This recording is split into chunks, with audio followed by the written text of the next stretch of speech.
In February, after confinement in Romania, Andrew and Tristan Tate posted a video to their followers. We're massively back, massively.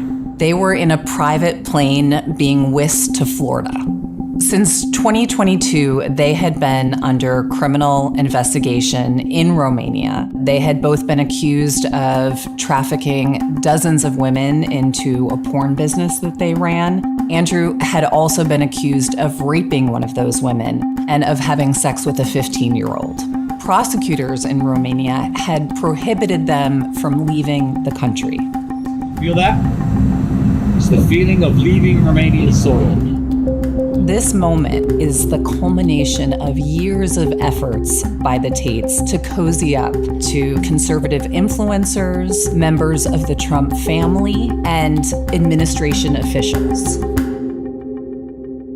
My name's Megan Toohey. I'm an investigative reporter here at the New York Times. My colleague Isabella Quai and I have spent months interviewing dozens of people in Romania, the United States, and Britain. We have reviewed hours and hours of video clips, hundreds of pages of text messages and emails and court documents. And we're able to piece together how the American right helped the Tate brothers get out of Romania.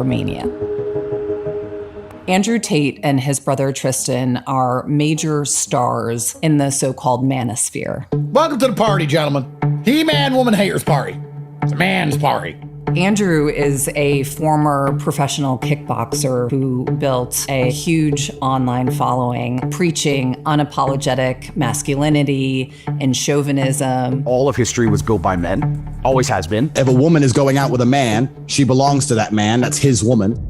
He's told his audience that they were victims of feminism, that they've been maligned by the economy and brainwashed by the media. You are now full slave mode, and that's all they want. So you will continue to work your shit job for shit money. He and his brother have gained millions and millions of followers. They sell online courses to young men about how to make money and how to exploit women. That included this PhD program, short for Pimping Hose Degree. They share what they say they've learned in pushing their girlfriends into making online sexual content for paying customers. It's not just about picking up girls. It's about converting them into really loving you enough to moving in with you and working for you and giving you all the money. The brothers, who have both American and British citizenship, started this porn business over a decade ago in Britain. In 2015, Andrew was arrested 3 times after multiple women accused him of assault. And while prosecutors eventually declined to bring charges, the investigation prompted Andrew to leave Britain. Andrew said that he thought that they'd be better served in Romania. It's a little bit lawless, you know? You can get away with shit you can't get away with in the West. Eventually, the brothers get banned from several of the biggest social media platforms, only to find new homes on Rumble, a site that was backed by J.D. Vance's venture capital firm, and Getter, a right-wing site. And then things really explode. In December 2022, the brothers are arrested in Romania.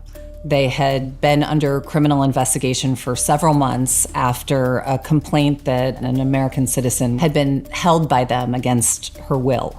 The brothers are charged with organizing a criminal group and trafficking 7 women into their porn business. And Andrew is also accused of raping one of those women. And later, prosecutors in Britain would bring charges of trafficking and rape against Andrew and Tristan. These additional charges that have been authorized will move forward once the Romanian case is complete. Through our reporting, we also found that the Tates have been quietly under investigation here in the United States by anti-trafficking agents and federal prosecutors. Andrew and Tristan Tate deny all allegations. While all of this is happening, they're building more and more powerful allies in the United States. In 2017, as Andrew tells it, he did a tweet in support of Donald Trump, and soon Andrew and Don Jr. had connected at Trump Tower. The president's son, he made me a coffee. Like, he's a cool dude. And this support and this relationship continues through 2023. When Andrew and his brother are placed under house arrest, Don Jr. sends out a tweet of support. By that point, the Tates had hired Joseph McBride, this attorney who had come to prominence representing Trump supporters accused of insurrection on January 6th. And McBride pitches his new client to conservative host Tucker Carlson, who travels to Romania and conducts a lengthy interview with Andrew in his mansion. I mean, I was sympathetic to you already, but a man's accused of human trafficking. It's worth finding out what he's accused of. The Tucker Carlson interview gets more than 112 million views. This is a key turning point. Soon, other high-profile conservatives are defending the Tates. When I see some of these videos and I see conservatives assigning real meaning to you saying stuff that is just so obviously content for young boys. Andrew Tate and his brother Tristan stand for the same things that I stand for. These relationships are mutually beneficial. These conservatives are tapping into Tate's audience to expand their reach and connect with a demographic that is crucial to the president's re-election campaign. Listening to him with Tucker for an hour and a half, 2 hours, it clicked. Okay, now I see why he's popular. And by 2024, Barron Trump is also a fan. Barron hosts a dinner at Mar-a-Lago for several prominent conservative influencers. One of them was Justin Waller, who has helped the Tates run their businesses and says that he's widely seen as the third brother. Waller told me that Barron admired the Tates, and he said that he and Barron called Andrew together and discussed the Tates case. When we reached out for comment, McBride called our reporting on the relationship between Andrew and Barron fake news. So the Tates are building up a lot of support here in the United States, and after Trump is reelected, some of those supporters have even more power and influence than they did before. Paul Ingrassia, who had once served on the Tates legal team, is now the White House liaison to the Justice Department. He had called Andrew Tate an extraordinary human being and a target of the deep state and the satanic elite. Alina Habba, who had served as a personal lawyer to Trump, was now a counselor to the president. She appeared on a podcast with Andrew in January. We need strong, powerful voices like yours, and I got your back over here.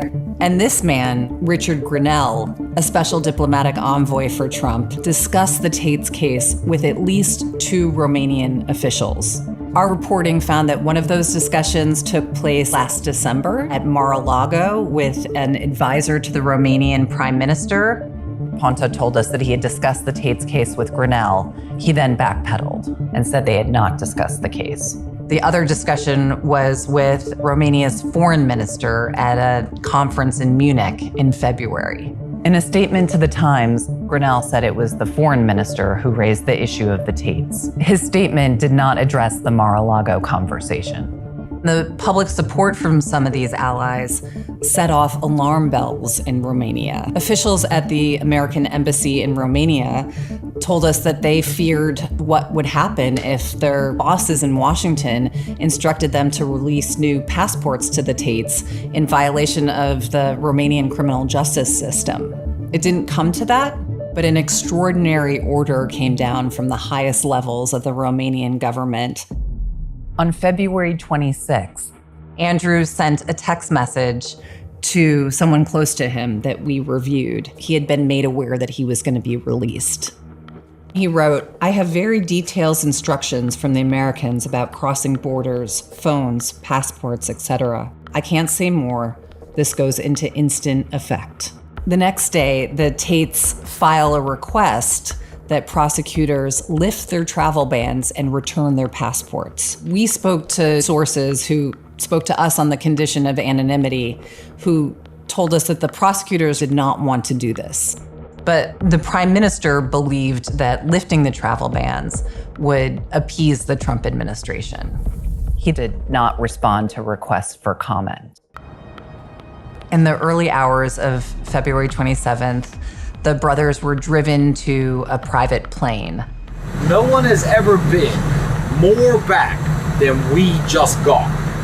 At the time, we asked McBride, their lawyer, whether the Trump administration had anything to do with their release. And he didn't answer the question directly, but he said, quote, "Do the math. These guys are on the plane." Once they're back in the United States, the Tates are filming themselves partying in Miami, looking at apartments in New York, hobnobbing with Kanye West in Los Angeles. But they weren't welcomed by all. There were some conservatives who spoke out against them upon their arrival. Some said that they undermined traditional conservative values. Other people likened the allegations against them to the crimes of Jeffrey Epstein. Through all of this, it's becoming clear that there is a rift on the right. Trump says he knew nothing about it. I know nothing about that. You're saying he's on a plane right now? An official with the White House said it is not involved in anything related to the Tates' legal matters. In March, they returned to Romania for a court date and have not come back. Shortly after they left, one of Andrew's former girlfriends accused him of assaulting her when they reunited during his visit. She said that when they had sex, he had beaten her and choked her to near unconsciousness, which he denies.